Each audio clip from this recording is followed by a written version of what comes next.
Welcome to Luca is a Billionaire, where the only thing I invest in is your answers. You start by confirming the speaker's key specs: impedance, sensitivity, and recommended power.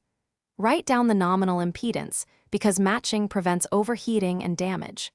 Once done, note sensitivity in dB to judge how much power you actually need, and capture the manufacturer's recommended RMS power range.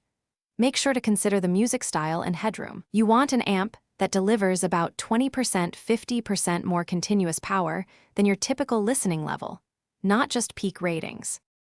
Now select an amplifier that covers the speaker's RMS power needs at the right impedance. Look at the amp's rated power into 4 ohms or 8 ohms and make sure it aligns with the speaker's recommendation. Next, evaluate the damping factor to ensure tight bass control, especially for low impedance loads. Also, factor in speaker efficiency and room size. A less efficient speaker in a big room needs more amplifier power. Once matched, verify clipping margins and input sensitivity compatibility. Finish by wiring speakers with correct polarity and secure connectors, then set amplifier gain using soft test tones so peaks never clip. You should listen for distortion at realistic levels. If you hear it, reduce gain first and recheck speakers for impedance mismatches or loose wiring.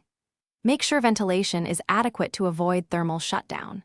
If persistent noise or protection engages, isolate components. Try another amp or speaker to identify the culprit, then address that specific mismatch or fault.